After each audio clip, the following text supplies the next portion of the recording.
Are the championships going to continue to be in the Slavic countries? Are we ever going to get any on this hemisphere? Or? So, great question. So the next one's going to be in Poland in 2018. So there have been two in the United States. In 1980 there was one, okay, at Lakehurst, New Jersey. And then in 1994 there was one in Orlando, Florida.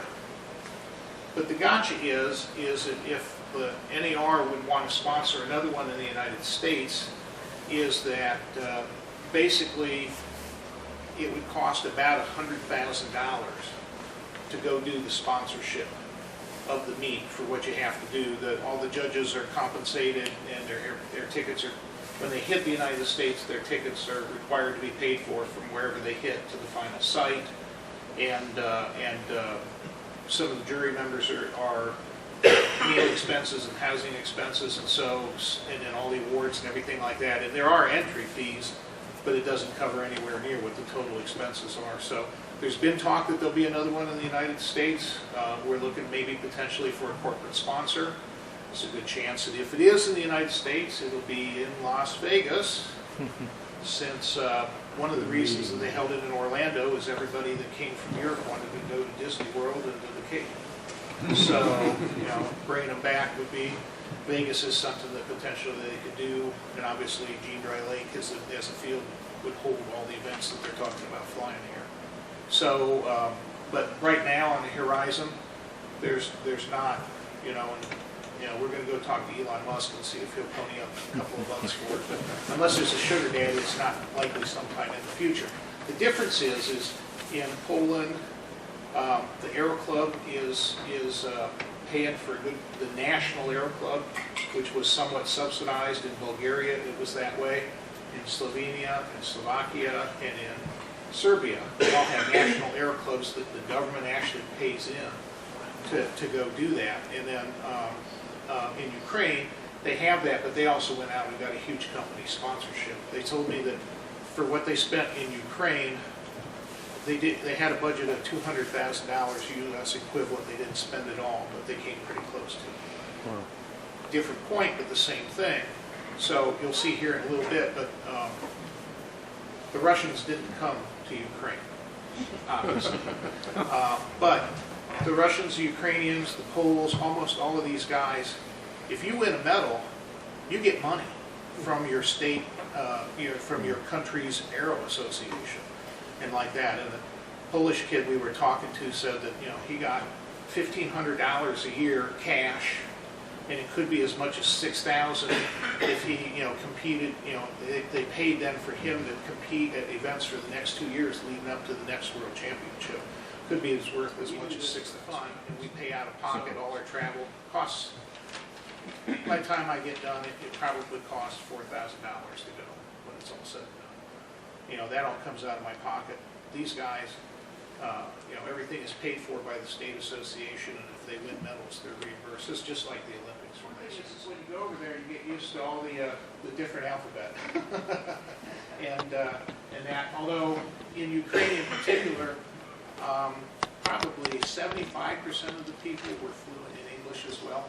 English is taught as a second language, and so we were very warmly received as Americans going over there, and it was very, very nice how we were treated.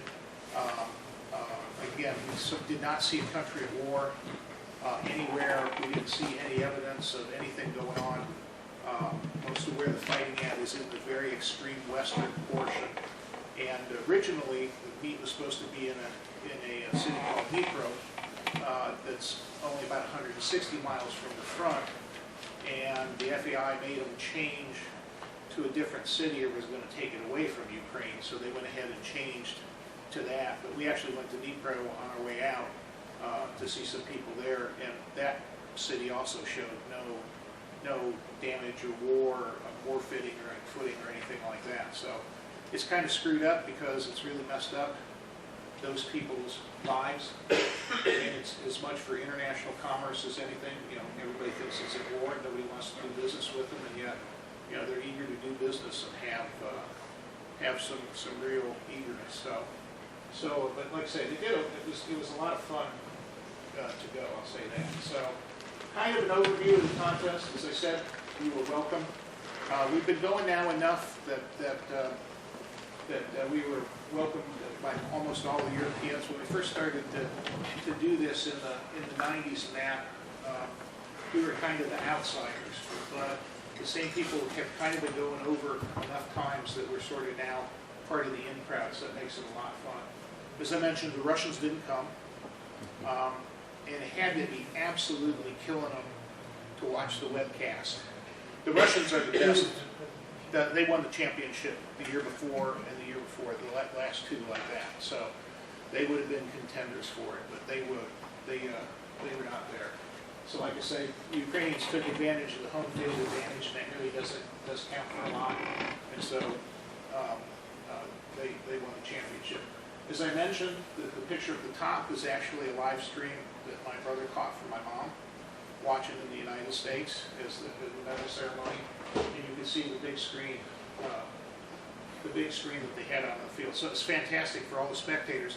They didn't get out into the flight line or anything like that. It'd be real similar if we had a big screen right at our flight line, right at RSO check-in, right? Okay, so everybody back behind could see, and they had cameramen out there, so you could see everything up real close without having to get out there. It was really, really, really neat. So, kind of moved space modeling into the wide world of sports. So, again, where is Ukraine? So the areas in red are the areas of the fighting that's going on, and that's mostly Russian speaking. And Ukraine has this schizophrenic thing where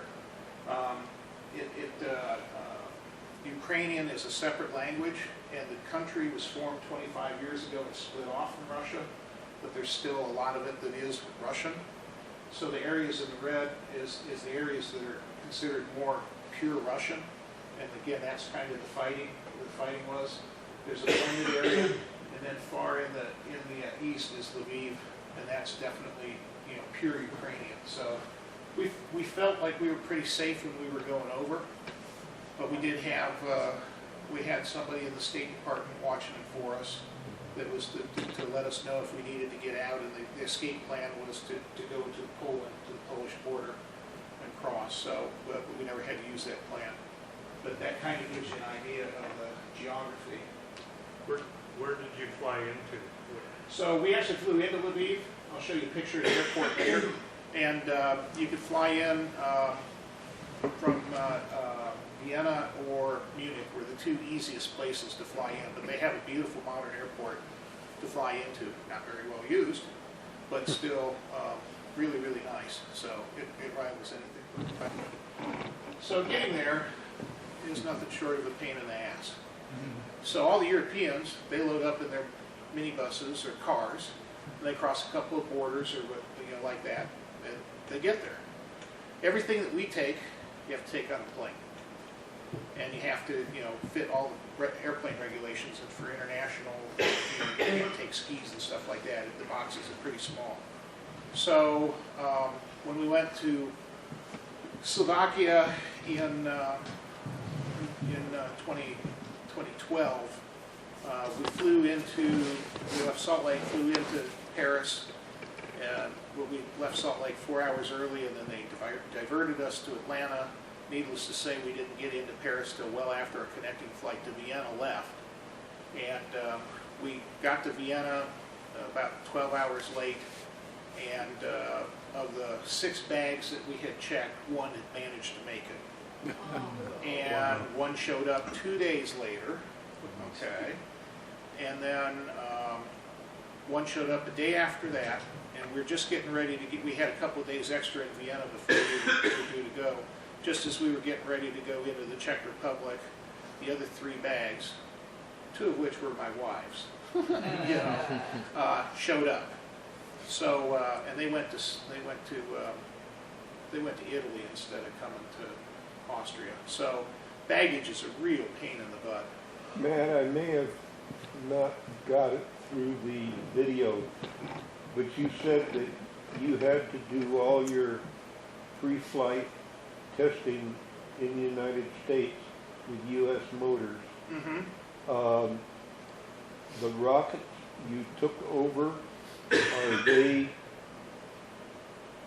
exact duplicates, or are they the rockets you flew? And what, if they are, then they had traces of, what was TSA like? Well, we basically, most everything we took was new to avoid that, okay? That's what I wondered. And part of the reason is the Estes engines are 13 millimeters in diameter, and all the FAI rules are set where 10 millimeters is the minimum diameter, so everybody flies those. So pretty good, but we had we made it through in good shape. But the one thing that the NAR did is actually gave us a letter that we put in every box that said we were competing on part of the teams, and obviously there were no motors in any of the stuff that we were taking. So that was also that, and the letter was in English and it was in Ukrainian. So that if you got into Ukrainian customs, you also had a letter of explanation of what it is. And so then I'll get to in motors, but that's a whole nother can of worms to go do. So, but in order to avoid the lost baggage, I ended up with a hard case, and that was my carry-on. So I carried my models on with me so that they never got put in the baggage system or everything like that. And then having learned a lesson from Vienna, in that box also was a change of underwear and a t-shirt. Because when I did it the last time, there was no change of underwear and no t-shirt. And for some of us bigger boys, they don't have the big sizes in Europe. So they'll tell you to go to the store and buy something, and it's like, yeah, right, you know, nothing fits. So I learned the lesson. But so basically, is all the range gear we packed, the models we hand carried. Bruce?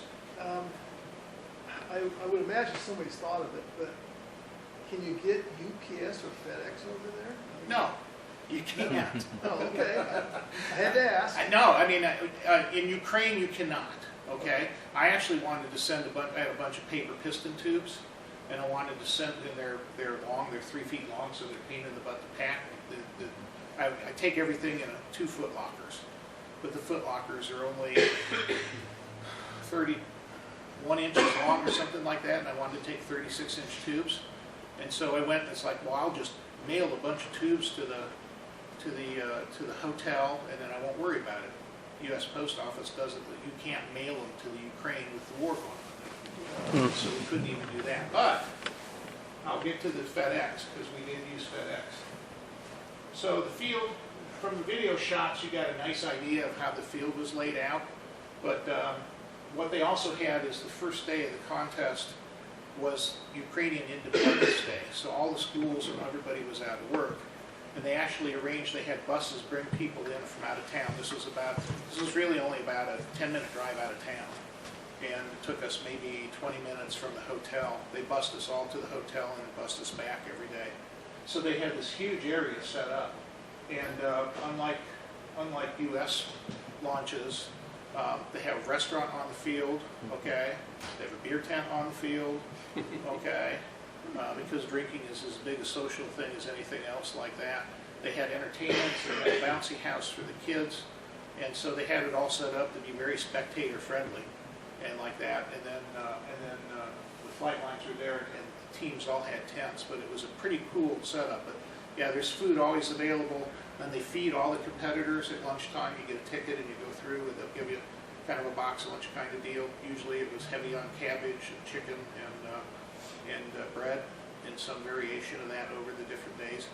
But you could also go and get fresh grilled sausage and meat and everything like that and pay a little bit extra. And everything was really, really cheap because the war has destroyed their currency. And so when I was going over there before the war, the exchange rate, their currency is called the hryvnia, and it was about 8 to 1. This time it was 25 to 1. As you said, it was a good field. And this wasn't really their primary field, but they found a good one in Lviv to work with, and so this worked out very well. However, you can see the bridge is a little patched together.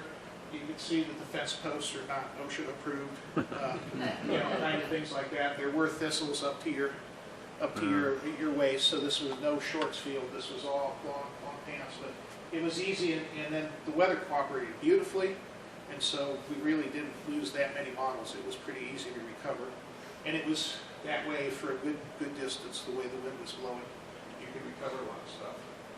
And like I said, in the field then was a huge thermal generator, so stuff just would go up and up and up. And we did have some canals. There was a town on one side, but with the big recovery teams, we had a pretty good advantage.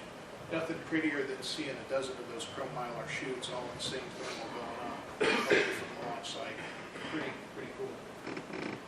So engines, you were asking about engines. So there's a picture of a pack of engines. So we did a couple of things.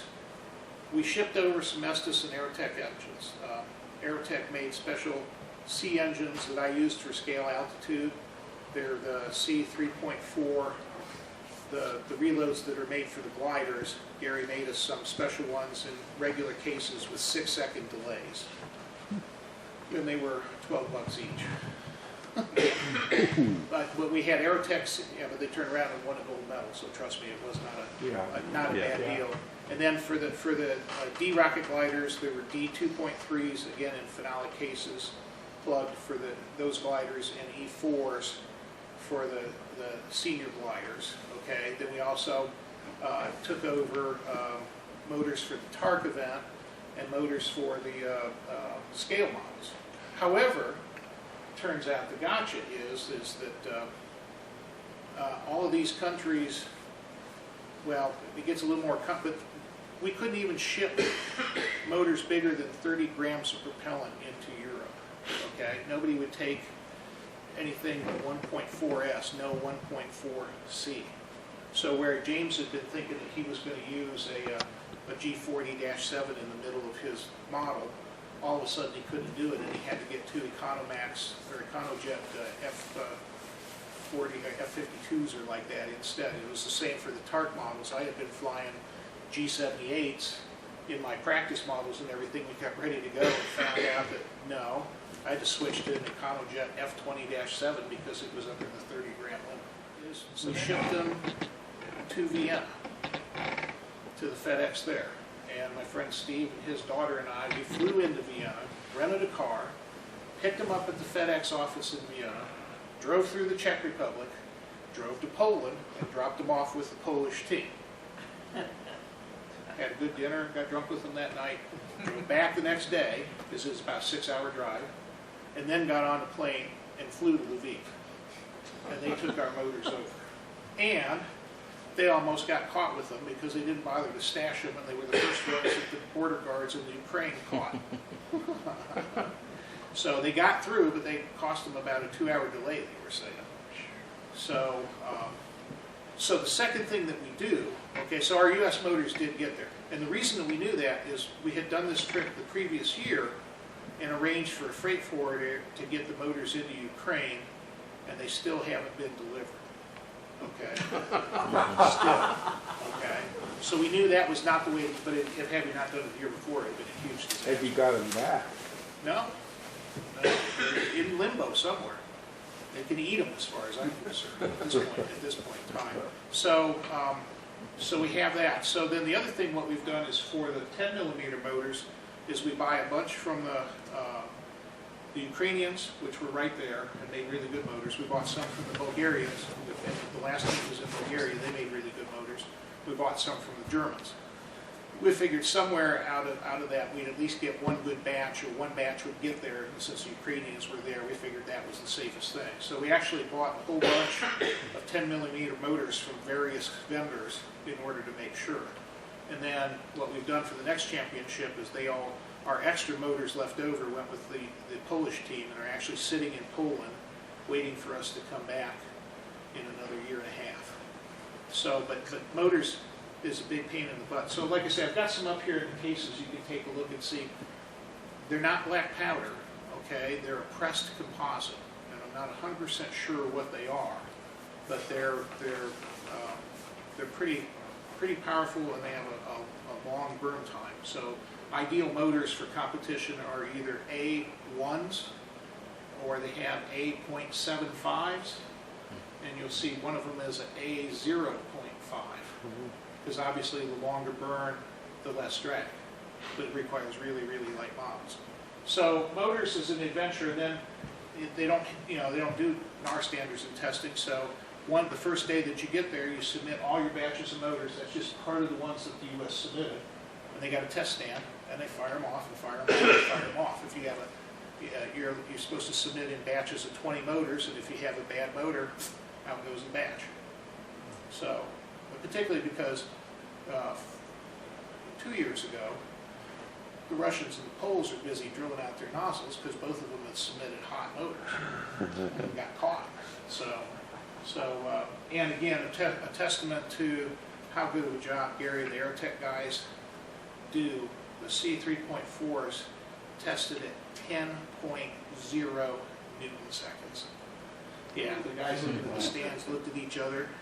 It's like, yeah, it's on dead nuts. By comparison, an Estes C67 tested at 7.90, so that gives you the difference in what you're doing. But yeah, Gary's stuff really, really good. And Gary has consistently been a big supporter of the U.S. team since the 70s. So, like I say, cool band that they had, big opening ceremony and like that. Lot of fun. The second guy from the left is playing a Ukrainian instrument called a hurdy-gurdy. Oh, yeah. We have never seen one electrified, let alone seen It was electrified. Yeah, electrified, Wow. yeah. So, if you listen to the background of the music that where James was talking about, these guys have an album and he put the music on behind it. So pretty cool. S2P precision payload, this was my model. I ended up coming in fourth. And, but again, it's 3 rounds of TARC. 300 meters target, 60-second target time. And you get points off and everything like that, but you can't open the egg until you get to the very end. So you don't know if you break the egg in the first round, it's a 0 and like that. So that was pretty good. But Emma Crystal, using the same design, she had been on the junior team 3 previous times and had graduated to the seniors after she turned 18. She won the event. And you can see, it's not like the little tiny ones that have, she put eggs and decorations on hers. And the fact that it was an American girl that won everything was huge. She was interviewed, she was everybody knew who she was. We were joking, Chris Flanagan, who's a vice president of engineering at Portis and a former gold medalist as well, placed 5th right behind me, and we won the gold medal as a team. But we were joking that nobody wanted to talk to 2 old men. They all wanted to talk to the young lady. So it worked out to be a lot of fun. And that was the medal ceremony.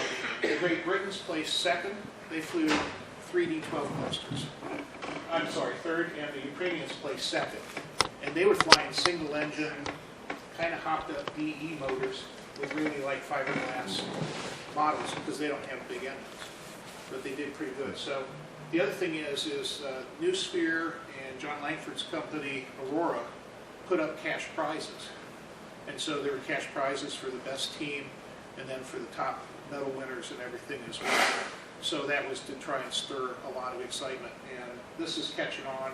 This will probably replace one of the other events coming because obviously it's big rockets. You can see them. Egg makes it interesting. And you don't need as big a field to fly this on. So the Europeans really like this. This is the S1 altitude events. These are 2-stage A to A powered models. I've got the models up here, you can look, these are my backups, you can touch them and maul them and everything like that. I don't care, you know, get a feel how light and tiny and everything they are. So, Dr. Bob in the middle had the 2 highest flights of the meet, over 700 meters. I was 11th with my best flight was just shy of 600 meters. And Steve Crystal had a little over 550 meters, and we took the silver medal. So it was pretty cool to stand on the medal stand, and the Ukrainians won that event. Scale altitude is the other one that I was in, and so you can see that's kind of the 3 U.S. models, the red nose coming and Black Grant like that, and Jim Phil looking on. But the neat thing is they bring the models in and put them on tables, and you can go through and look at everything. And they're really exquisite. I mean, they're just fascinating. I mean, yeah, us Americans are probably the laziest out of anybody, and I probably had 80 or 100 hours into my model. But you start looking at the scale models, and they have 600, 800 hours. You know, think about that. That's a full-time job. You know, 40 hours a week. It takes a while to add up to that, and that's what they were. So the models are just spectacular and just beautiful in a lot of different ways. So, and then the sad part is on scale altitude is they're all pretty until you go fly them, and then they're altitude models. So you know, then you got to go grunge them up and fly them high, and it's definitely a challenge. The scale models, on the other hand, fly, and again, you saw that to get maximum points, it's a 3-ring circus. So the competitive ones have to be clustered on the first stage and staged at least 2, if not 3, because there's so many points given away. So that's Chris Flanagan's Saturn that you saw fly. 8 engines in the first stage, a D12 in the second stage, and a half A62 in the upper stage in order to get it to all work. And he had 11 chutes on the model, 10 of them deployed. One of them he forgot to take the rubber band off, and so it DQ'd after all that. They came back undamaged, but yeah. But they missed it, and he's got a big long checklist, and they missed it in the checklist. That's how hard these things are. It takes him about an hour and a half to get that ready to fly. So the Chinese flew Chinese long marches with clusters, and not only do they have clusters, but you'll see, if you look really close, there's like 4 motors in each one of those strap-ons, because they don't have big motors. So, and then a beautiful Ariane, and that is an Aerotech composite in that one. This was James Duffy. James was the guy that narrated the video, and he did this beautiful Little Joe. Now you can see how big its diameter is. Yeah. It has something like 12,000 rivets in it, the detail. That's all a plastic skin over frame, the fins and everything like that. Just an absolutely gorgeous model. Like I say, great flight. He had 2 F-52s, 4 A-10s. So we had 2 launch controllers, and I pushed the button first, and Jim Filler had the black powder controller next to me and had to guess on the timing to get everything to light. And the picture shows everything lit, and it didn't go off crooked. And he hit it forward. So he got bonus points for that. And fortunately, 6 forwards on the bottom of it like that. And that's about the size of the Estes one, a little bit bigger, but still pretty nice. This is Alessa Stenberg. She's been the gold or silver medalist for the radio control rocket glide in the juniors. This is her last year as a junior, and the juniors took the silver medal, I think, in that event as well. And her brother were in contention for the top 3 up until the very end, and then ran into a few little problems and ended up just below that. But in the U.S. junior team, almost all girls, which all the other junior team boys liked a lot. It did not go unnoticed. So this is a picture of my daughter Katie. She went with me in 2015 in Lviv, and that's just one direction, all 4 directions. This is a hill in the big center. So you can see it's a pretty good sized city, and as you get farther out there, it's the Soviet era style housing and everything like that. But it's pretty. I've never driven any place that's been so damn hard to drive in there, because the roads were narrow and never designed for cars, and lots of one-way streets, and if you didn't have Google Maps, you wouldn't stand a chance in the world. And then, that wouldn't be bad enough, but obviously there's no place to park either. So every once in a while you come up to, and they will park in the middle of the street. 8, 10 cars. And you got to go around, and they weren't wide enough for 2 cars to start with. So it was so bad that when we were doing this, James would drive out to the field and I would drive back. So we both didn't have to have the stress of doing it all the time. It was challenging. This was the Lviv airport. You can see, really nice. You know, easy to get into, easy to get out to. Wasn't very busy. Food was interesting. So the one on the left is a hot dog in a bun, except they core out the bun and they stick mustard and ketchup and mayonnaise down in there, then slide the hot dog down in. Kind of cool, like that. The one below is Emma at McDonald's, where we finally found civilization and good coffee, because they all do espresso, they don't do American coffee. So it was a stop. And what they do, their most popular sandwich, is a double sausage McMuffin. So that's what you're looking at. And then the first Lviv Grill of Restaurant of Meat and Justice is right in the city center.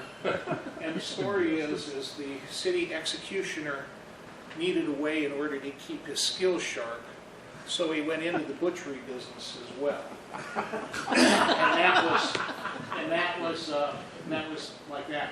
So you go in there, there's huge flame spits of just all sorts of meats and sausages and meats and everything like that.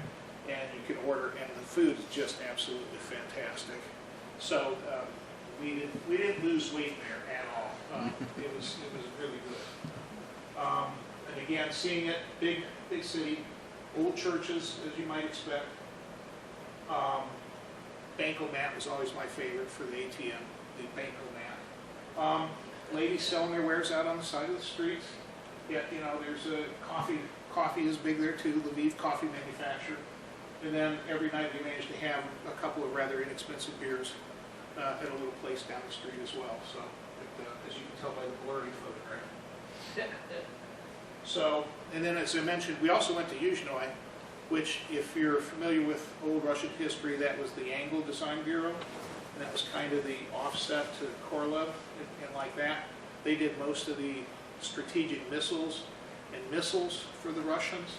That's an SS-18 Satan right there that we're standing in front of, that's canister launched. And I actually been doing work with ATK over the years and have good friends there. So we flew from Lviv to Kiev and then into Dnipropetrovsk and got a tour of the place there because my friend Steve said this would be his only chance to do so. So we went out and did it and kind of got treated by VIPs and like that. But as you can see, that's one big rocket. So that was the city that was in was closed up until about 15 years ago. And foreigners couldn't travel in it. That's the tractor factory, that's what they told everybody. So, like I say, we had a sincere thanks to everybody that was there. Like I say, they had, during the webcast, they had set up with interviews, so there they are interviewing Emma and her rocket. She got lots of interviews. I didn't get interviewed, I want to go about it. Too, also. They're not interested in old white guys, but attractive young ladies definitely make for a good story. And then Michael Reichenbahn on the left was the contest director talking to James Duffy. And they absolutely went out of their way to make us feel at home. It was just nothing short of spectacular. And that's it. There's nothing that is absolutely more spectacular than standing on the podium and hearing the Star Spangled Banner play. Been trying to do this since I was little. Wasn't quite sure it was ever really going to happen, and it did. Questions?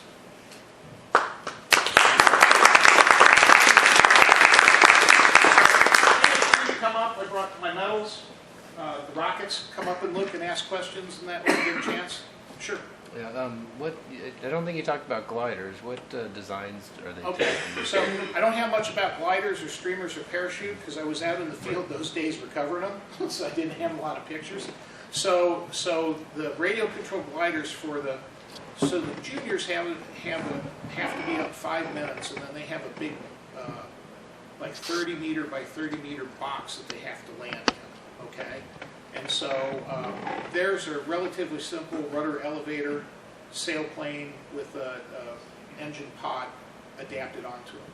The seniors on E's fly 6 minutes, okay, And if you go over the time or under the time, it's subtracted from your score. It's supposed to be 6 minutes dead on. And then they have a target that they're supposed to land. And if they're every meter away, it counts points against them as well. So an ideal score is they land at 6 minutes on the target. So those are more sophisticated, and they tend to have ailerons and spoilers and some drag brakes on them, so that they boost up and are basically nice sailplanes. If you're in dead air, you can't really make 6 minutes on the ease, but if there's any little bit of lift, you can make it. And then they bring them in, and then they open the flaps and get everything to slow down. And then the noses are reinforced because they plant these babies right in. I mean, they stick them in order to get them not to skid, or go past the target. So, but they're generally about a meter, or a little bit bigger than a meter in wingspan, and usually foam and fiberglass wings, pre-made, or made in a mold and everything like that. So they're pretty sophisticated, and a lot of the Europeans have actually been taking some of these discus launch gliders and just adding a motor pod to them. So some of the more upscale ones, that's really what they've been doing. Pretty neat. And then, so that's the S8 class. So S4, which is kind of what we would call a rocket glide here. They're supposed to go up and not separate in parts. All of those have swing wings with flop tips. So they fly straight up, and then all of a sudden the wing rotates 90 degrees, and then the tips that were tucked underneath flop out and provide the dehedral. And they're pretty cool to see. Not very many people in the U.S. fly that kind of thing, so it'd be hard to see. But the gliders were pretty cool. Other questions? Sure. So what if you want to get into fiberglass tubes? Is Pardon? who in the club can help with getting into fiberglass tubes? Well, I can help you if you're starting to look at Okay. this stuff. Right. And it's fiberglass tubes, different than what we're used to doing on the high power stuff, but the principles are pretty much the same. Right. So those are all half-ounce glass, not 4-ounce glass. And you'll see, they are, when I encourage you to come up and squish the body tube and like that, you're going to see it's got a little bit of flex. It's strong in the upgoing direction, but it's really, really lightweight and like that. But it's pretty much the same techniques, same resins. It's just really, really lightweight glass. And this one here you'll see it has a black part in the upper. There's some carbon fiber veil in the cone portion to strengthen it as well. So the same techniques apply. Are the composite motors in a cardboard case? Yes. Yeah, they're a combination, I think they're a combination of black powder and ammonium perchlorate put together, but they're clearly composites because they're not black powder, or they'd be twice as long given ISP. And these have 150, 180 ISP. So they're pressed. They're all pressed. They're pressed. Yeah. And I don't have the recipe yet. Would it be like potassium perchlorate and something? I think they're using ammonium perchlorate, but I'm not sure. Any other questions? Well, as I say, feel free to come up and touch. Really, Okay? really interesting. After we get done here. Thanks very much, Matt. Thank you.